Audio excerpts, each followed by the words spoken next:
Don't worry भाई, सब ठीक हो जाएगा। एक्चुअली इस समय सब बहुत शॉक्ड है। Give it some time. भाई अच्छी बात तो ये है कि आपकी माँ औरों की माँओं की जैसे नहीं है, वो आपको समझती है। She will take a stand for you, she will fight for you. इस बार मुश्किल है शुभम, हमने उनकी भावनाओं को ठेस पहुंचाई, उन्हें दुखी किया। आपको पता है वो कहाँ है? आई थिंक वो मंदिर गई थी।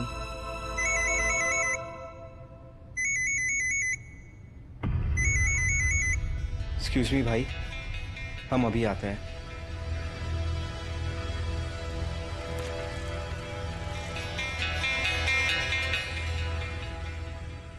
विशेष रुकिए।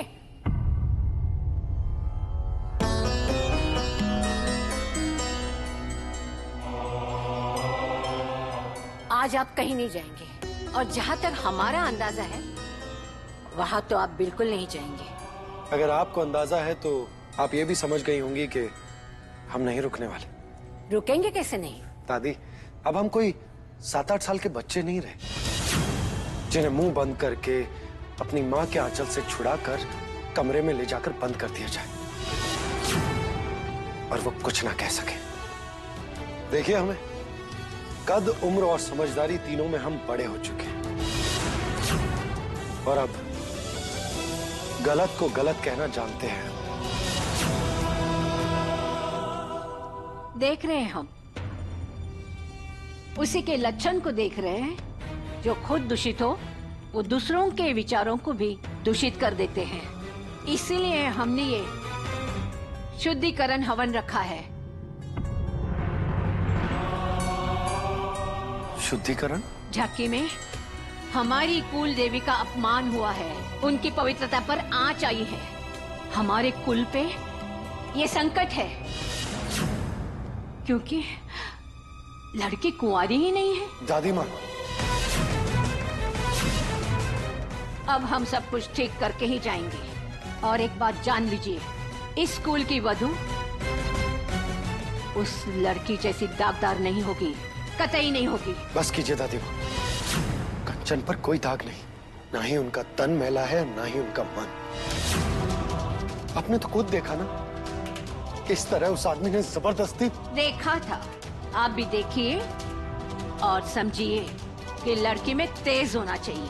वो तेज कि किसी की मजाल ना हो उसे हाथ लगाने की। एक अच्छी शरीफ लड़की में इतना ताप और शक्ति होनी चाहिए कि कोई बुरी नजर डाले तो एक नजर में भस्म हो जाए। और देखो, इतना सब कुछ हो गया लेकिन कितने शान से जी रही है। अरे शर्म के मारे उसे तो डूब मरना चाहिए। कम से कम ईश्वर में ध्यान लगाकर अपने गंदे शरीर को पवित्र करना चाहिए। ये सब जो कुछ भी हुआ उसके बारे में आप ऐसा सोचती हैं?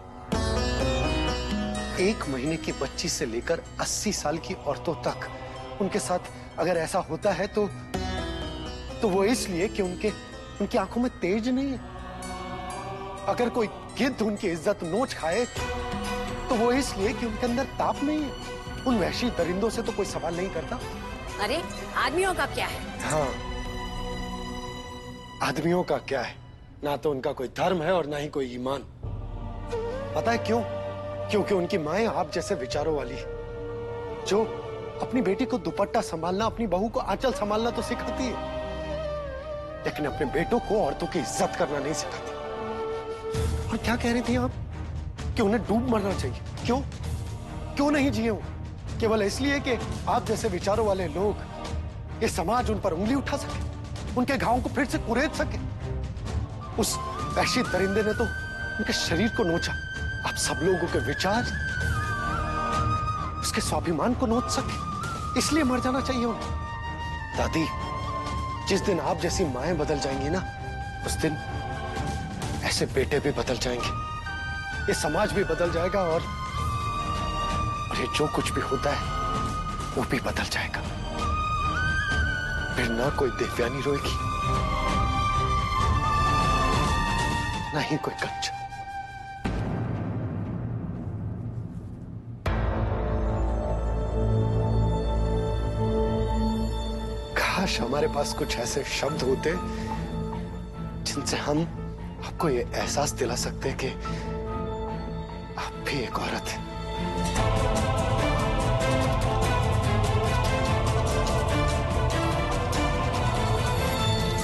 सबके पाप हरो प्रभु, हरो प्रभु।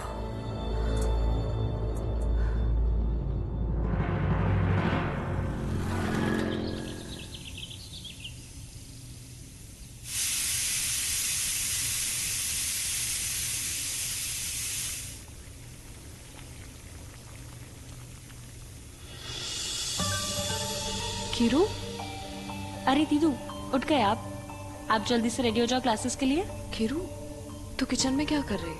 कॉलेज नहीं जाना तुझे? जा, जाकर रेडी हो, मैं नाश्ता बनाती हूँ। जा।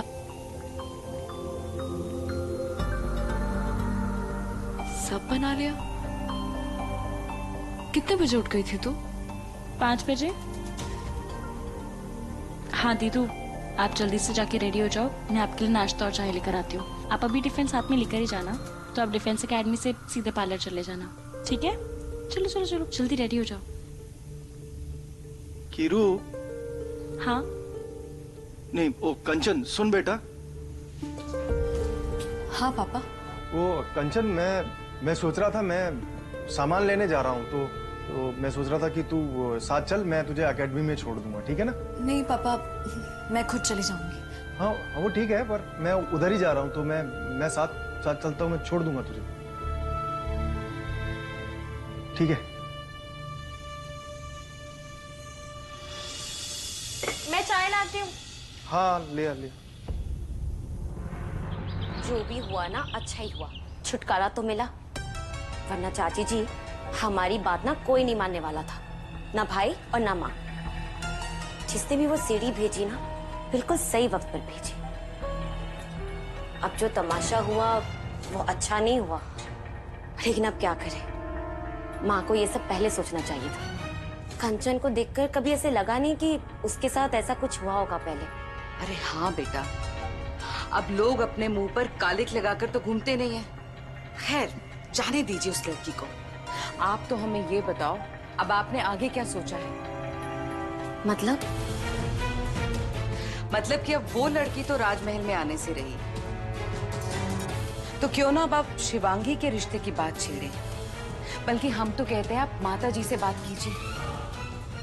बहुत धौंस है उनकी राजघराने में, और अगर एक बार शिवांगी राजमहल आ गई ना बेटा, तो ससुराल में आपकी शान दोबारा पहले जैसी हो जाएगी।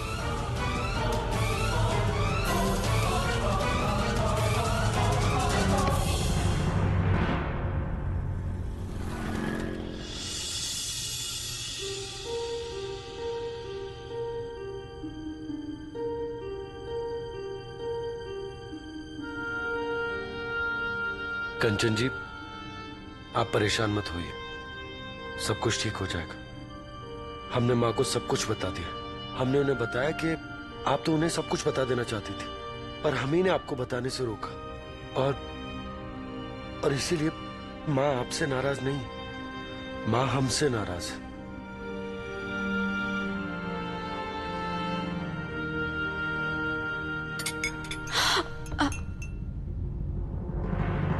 कंचन जी, अरे फर्स्ट एड बॉक्स कहाँ है? मैं ठीक हूँ, इट्स ओके। अरे कैसे ठीक है, ये देखिए ना, जल गया है, छाले पड़ जाएंगे आपको। पढ़ने दो छाले, नहीं चाहिए मुझे कोई दवा, मैं खुद को संभाल नहीं सकती क्या? जो मुझ पर तरस, सबके पापा जी भी मुझे एक पल के लिए अकेला नहीं छोड़ना चाहते। उनको लगता है कि उनकी गलती है।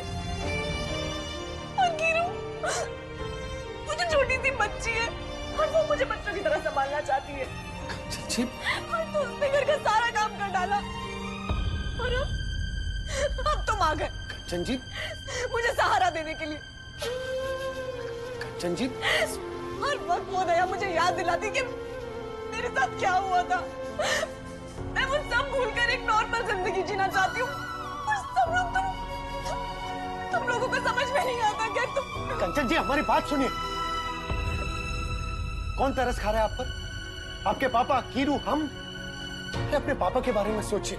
उनकी प्यारी गुड़िया को किसी ने चोट पहुंचाई। वो तो इसी बात से डरे हुए हैं कि कहीं फिर से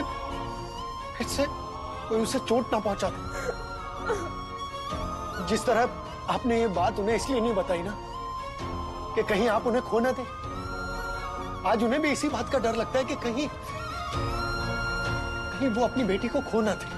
और कीरू जिसे आप बच्ची कह रही हैं, वो बच्ची नहीं है, वो बहुत समझदार है। और ये सारे काम करके वो यही जताना चाहती है कि आप उससे आपकी हर दिल की बात शेयर कर सकती हैं, सब कुछ बता सकती हैं। ये रेप केवल आपके लिए नहीं, समाज के लिए नहीं, हम सबके लिए बहुत बड़ी बात है। देखिए कंचन जी, आपके पापा को इस बात का बहुत दुख पहुंचा है कि आपने उन्हें कुछ नहीं बताया, उनसे अपना दर्द भी शेयर नहीं किया। हम सब आपके साथ हैं।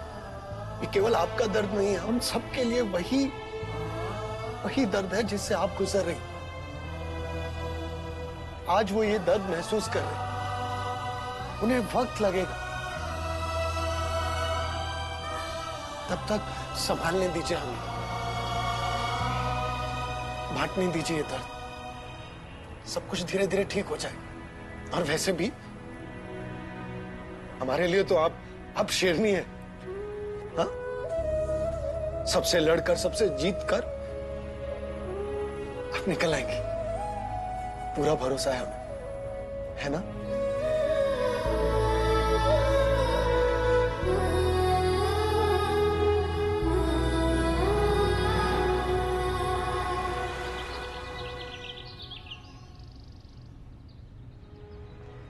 छोटी बहुरानी, एंगेजमेंट की सीढ़ी तैयार होके आ गई है। Thank you.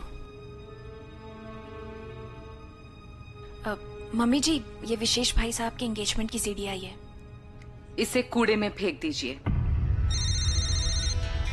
हाँ, हेलो।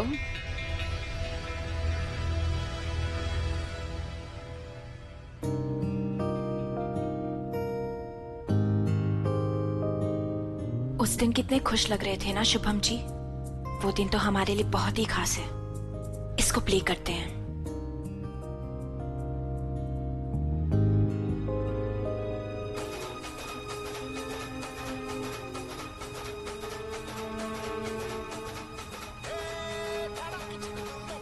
कितने खुश लग रहे हैं ना इनमें शुभम जी। इतना खुश तो हमने उन्हें कभी देखा ही नहीं।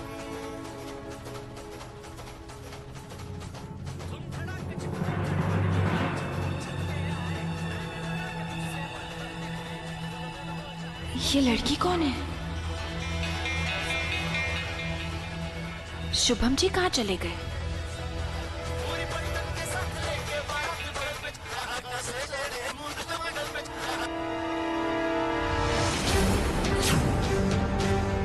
I missed you so much, Renu.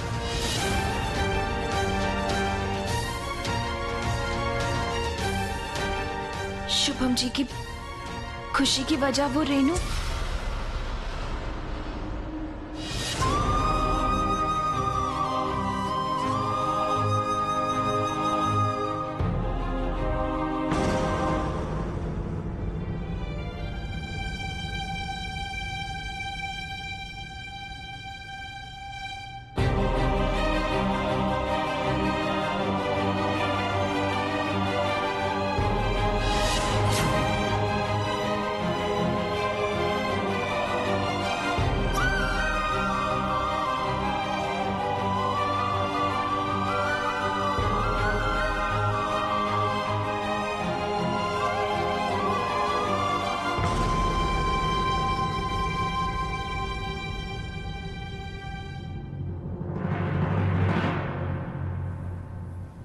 खुश रहिए। क्या फायदा ऐसे पैर छूने का जब बेटे के मन में हमारे लिए जहर घोल रखा है। इतने नन्हे से बच्चे को कहाँ याद रहा होगा कि हमने उसे कभी कमरे में बंद किया था। कभी कभी घाव देने वाले घाव की गहराई को नहीं समझ पाते। वो बच्चा उसी वक्त बड़ा हो गया था माता जी, जब उसने अपनी माँ को अपनी आंखों से पिटते हुए देखा था। रहने दीजिए ये बातें, पहले कंचन की वश से निकालने की सोचिए अपने बेटे को। आज आपने उसका नाम ले लिया, आपसे विनती है आगे से उसका नाम ना लें। अरे हम कौन सा लेना चाहते उसका नाम? वो तो आपका बेटा बस जाप कर रहा है उसके नाम का। आज के बाद इस राजघराने में उस लड़की का नाम नहीं लिया जाएगा। हम विशेष से बात करेंगे। अब ये शादी नहीं हो सकती।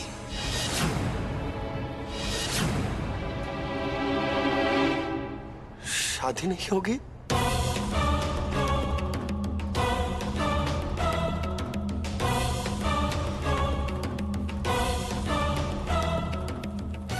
माँ, इसका क्या मतलब है?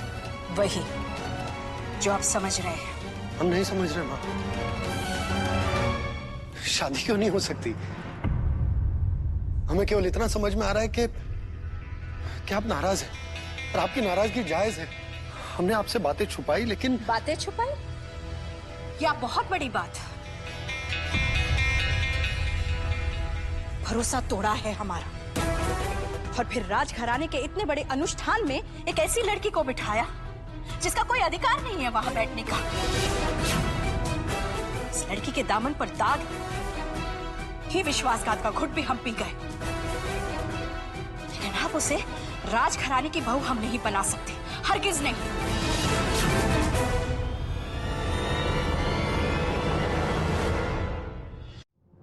हाँ, वो तो आपको पसंद थी। उनके साथ जो कुछ भी हुआ उनमें क्या गलती थी उनकी? वो तो एक हादसा था। जिसे आप हादसा कह रहे हैं वो एक लड़की की इज्जत जाना कहलाता है। गलती चाहे किसकी भी हो, दाग तो उसी पर लगा है ना। और ऐसी लड़की की शादी हम अपने बेटे से करवाकर राजघराने की बहू कभी नहीं बना सकते। बस एक रात में क्या बदला माँ ऐसा जिसकी वजह से वो कंचन से ऐसी लड़की हो गई जिसकी वजह से आप उनका नाम तक नहीं ले पा रही? सब कुछ बदल गया है, बहुत कुछ बदल गया है। आपने जिस कंचन से मिलाया था वो एक आम लड़की थी, लेकिन अब जो लड़की हमारे सामने खड़ी है उसका दाग भी हमारी आंखों के सामने। एक ऐसा दाग जो कभी नहीं मिटता, लेकिन पूरे खानदान का नाम मिटा देता है।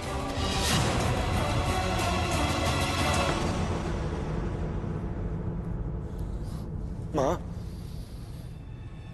हमने आपसे जो कुछ भी सीखा ना,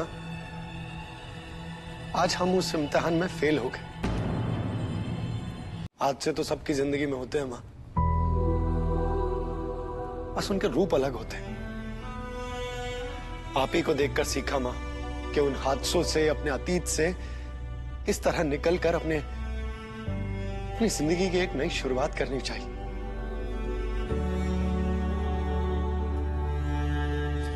विशेष, आप बात को समझने की कोशिश नहीं कर रहे हैं। नहीं माँ, हम नहीं समझ रहे। हम नहीं समझ रहे माँ। हम तो तब भी नहीं समझे थे जब पापा आप पर कोड़े बरसाते थे, जब इस राजमहल में आपकी चीखें सुनाई देती थी और हमारा मुंह बंद करके हमें यह समझाया जाता था कि औरतों को काबू में रखना चाहिए और उनको काबू में रखने के लिए उन पर हाथ उठाना जरूरी है। हमें ये बात तब समझ में नहीं आई थी। वैसे ही आज भी हमें नहीं समझ में आ रहा है माँ, क्योंकि बात तब भी गलत थी और बात आज भी गलत है। कल से आज तक आपने कई बार हमसे ये कहा कि हमने आपका विश्वास तोड़ा, हमने आपका भरोसा तोड़ा, आपकी आस्था को ठेस पहुंचाई। और आपने क्या किया माँ? आप तो औरों से अलग थी ना। आप ही ने हमें सिखाया कि औरतों का सम्मान कैसे किया जाता है। आप हमारी ताकत थी माँ। और आज आप उस भीड़ में जाकर खड़ी हो गई। माँ, हम कभी सोच भी नहीं सकते थे कि आपकी सोच इस तरह बदल जाएगी। आज आप वही कर रही हैं जो सालों पहले दादी ने आपके साथ किया था। समाज की परवाह करना कब से गलत हो गया? बड़ी बहू, संभालिए इसे, उस लड़की की जाल में बह गया है।